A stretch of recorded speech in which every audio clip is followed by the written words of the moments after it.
Eles fazem um trabalho altamente sofisticado de econometria, controlando tudo que vocês possam imaginar, do ciclo econômico até a idade das pessoas, as regiões do país, etc. E mostram que o MEI teve duas fases. Ele foi lançado em 2009, que foi a fase de redução, de zerar a barreira de entrada. Você entra na internet e bota lá os seus dados para eu falei. E teve uma segunda fase, em 2011, que foi diminuir a metade do valor da contribuição previdenciária que as pessoas pagam. Quando foi lançado, era 5%, era 6% do salário mínimo. Em 2011, isso caiu para 3% do salário mínimo. E eles provam, e do meu ponto de vista bem contestado, que a redução da barreira, a permanência das pessoas como MEI, deu um salto brutal em relação ao que vinha antes, mas um salto importante na adesão das pessoas a esse sistema. Como eu falei, saiu lá de 6% para 3%, saiu de R$64 por mês que a pessoa tem que pagar para 32 ou 33 reais por mês. O que é interessante no dado deles é que eles constroem um gráfico, faz de conta do gráfico ali, é que olhando de 2007 até 2012, para poder ter eles cobrem, eles têm, eles trabalham com os dados da TME. A TME é uma pesquisa de painel, mais ou menos, porque o mesmo município que eles estão hoje, e ao longo de 4 meses, ele sai da amostra e ele volta 8 meses depois. Então, as mesmas pessoas são entrevistadas no espaço de 12 meses. Então, quando você introduz uma política voltada para uma população específica, nesse meio do caminho, dá para você ver se essa política interferiu na vida dessas pessoas. Então, eles pegam todos os elegíveis para o meio, pegam os que eram elegíveis antes da política ser lançada e depois da política ser lançada, e depois, a mesma coisa, em 2011, antes da política ser rebaixada, e depois o que acontece. Com todos esses controles, eles mostram que, na verdade, vinha havendo um processo contínuo de formalização da economia brasileira, desses trabalhadores, desses empreendedores informais, que é contínuo, desde 2000, desde a revisória lá, desde 2007. O que acontece em 2011 é que há um salto entre os setores elegíveis em comparação com os setores não elegíveis. Eles comparam os dois grupos, porque nem todo mundo pode ser MEI, só algumas que estão. A grande maioria dos setores, mas não todos. Economista, por exemplo, não pode ser MEI. Pode ser super simples, mas não pode ser MEI. Um consultor econômico. E vários outros.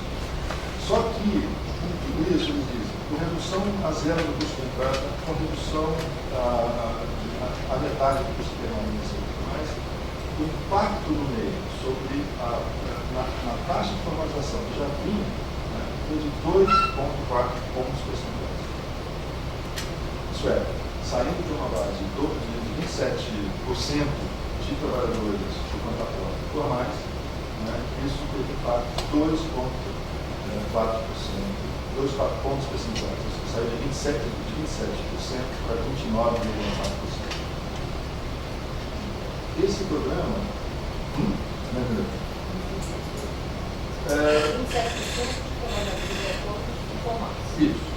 isso era o que havia na economia. Não, os trabalhadores autônomos, não, a taxa de informalidade, pegando só os autônomos, não pegando as trabalhadoras na carteira, não é? Era de 27%, que é basal, eles estão olhando só as 6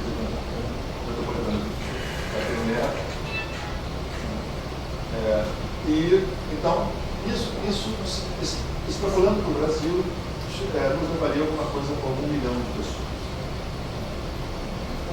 Depois, ou seja, a pergunta que eles fazem, que eles não podem responder, e a gente não pode responder. 1 milhão foi certo.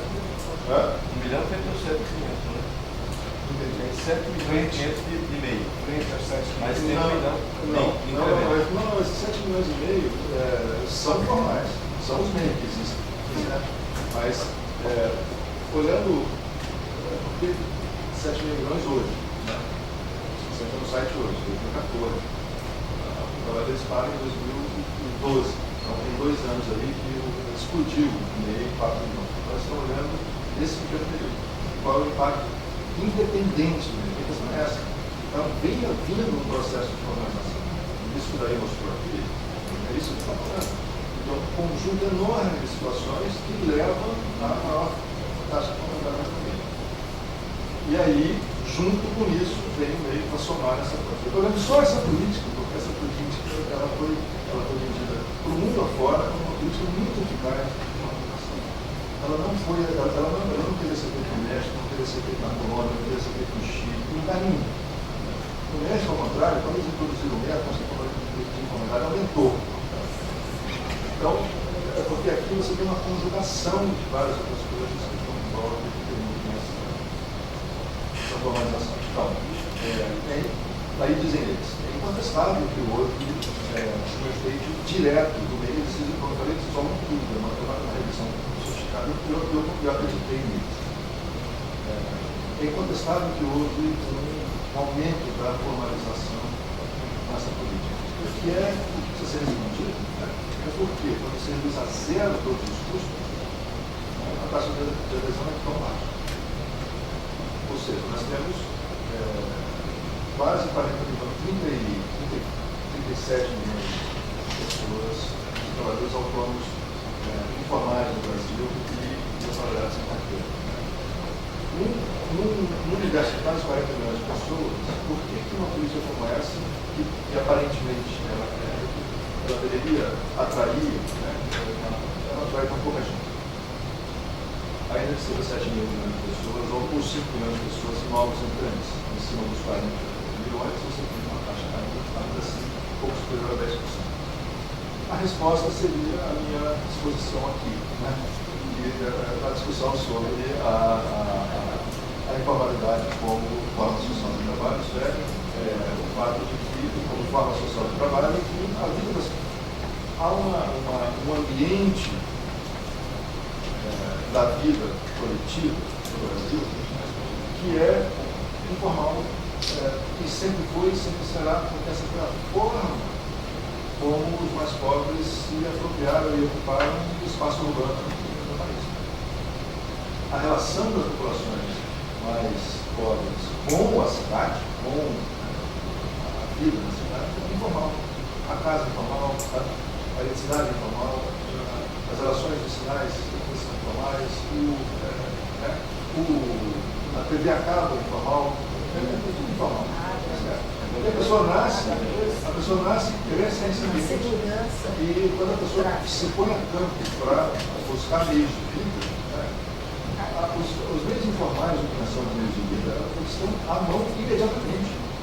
Porque seus pais são assim, os seus filhos, os seus avós, não sei o quê, porque os vizinhos, todo mundo você tem uma sociabilidade que ela é construída historicamente na informalidade. Essas pessoas tiveram no Estado, em geral, um inimigo.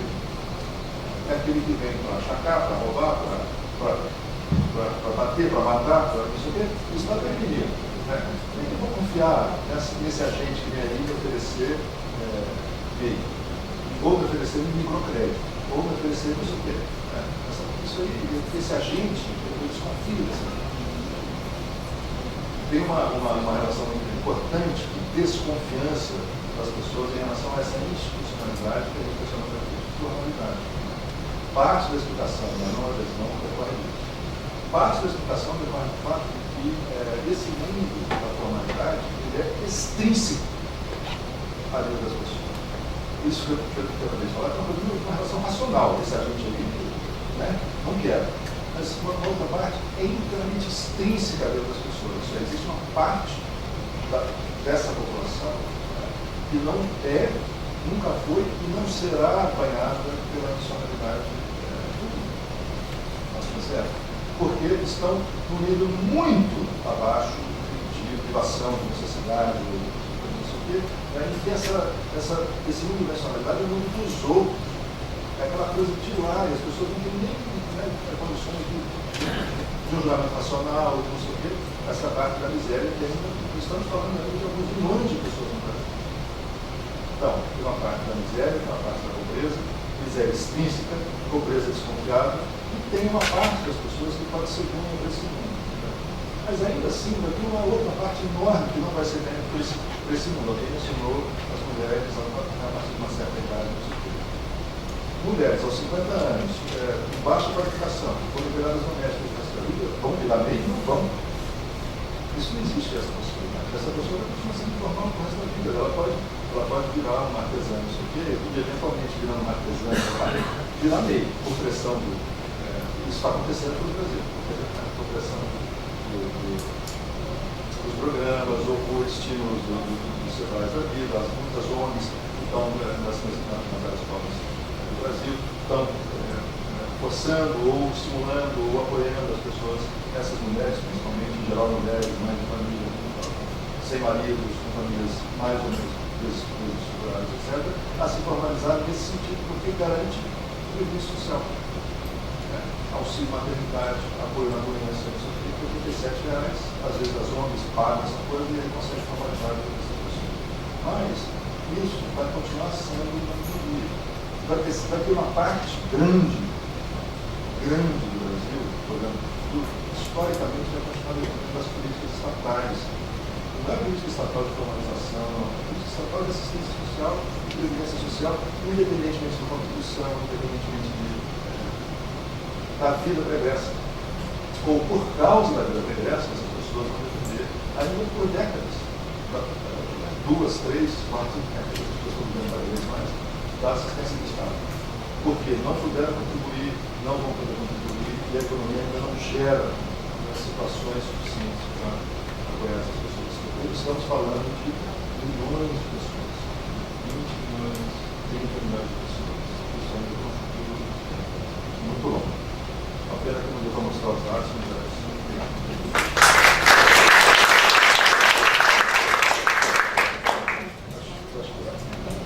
Então, senhores, muito obrigada, professora Adalberto Cardoso da UERJ, desculpe minha gafe. Teremos aqui, negociamos, né, Jairo, 10 minutos, podemos ter, tá? Para algumas questões, um número limitado de questões, e aí vou usar da minha experiência sindical aqui. Por favor, pelo menos 3 indagações objetivas, né? Objetivas para que nós possamos fazer aqui um mínimo de troca, não é? E em bloco, para que os nossos expositores aqui possam, enfim, trocar, mas em bloco. E 3 minutos, assim, nós permanecemos mais uns 10, 15 minutos na casa, o suficiente para a nossa organização aqui. E com certeza, infelizmente, eu não vou poder continuar com vocês, mas amanhã nós vamos poder dar uma sequência, tá, para essa introdução. Então, professora Lorena, Isabel, desculpa, Mari. Adalberto, a tua conclusão a respeito da não formalização me parece que é uma explicação cultural. Agora eu queria perguntar o seguinte, se for, qual é o benefício que o trabalhador que passa por esse processo de formalização recebe que ele rejeita?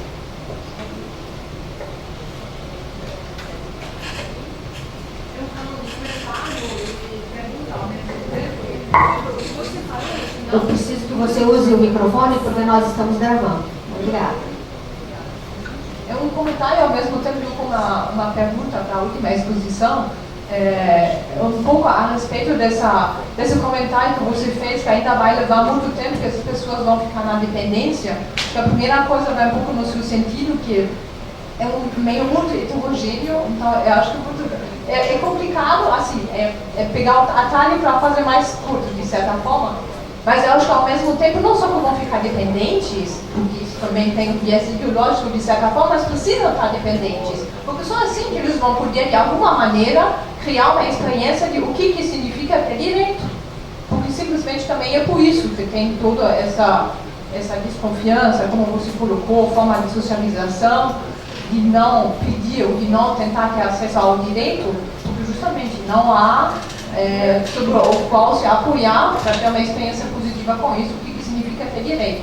E, inclusive, a forma como estão sendo colocadas essas políticas sociais de assistência na prática, como sempre tem muito menos do que seria necessário, é através dessas políticas neoliberais que eu só caricaturei vagamente em volta e que, de fato, reproduzem esse tipo de atitude. Só isso. Então, eu não sou estudioso da informalidade, né? Quer dizer, tem mais para aprender, mas me lembro bem que da maior parte das coisas que tenho lido, visto, ouvido falar de informalidade, ela tem uma forte acepção negativa, no sentido de que informalidade precisa combater, precisa reduzir, é um problema. Eu acho que ao longo das exposições apareceu também um pouco essa... E nesse sentido, Norberto, eu acho que a sua conclusão ela é bastante interessante, ao mesmo tempo polêmica, quando você fala que a informalidade veio para ficar, vai ficar e sempre vai existir, né? E aí eu queria que você falasse um pouquinho mais disso, porque seria, do ponto de vista sócio-histórico, situado nos marcos do capitalismo, enquanto tiver capitalismo vai ter informalidade, ela é necessária, e se ela é necessária, ela vai sempre existir. É possível, em certa medida, humanizá-la, né? Ter alguma coisa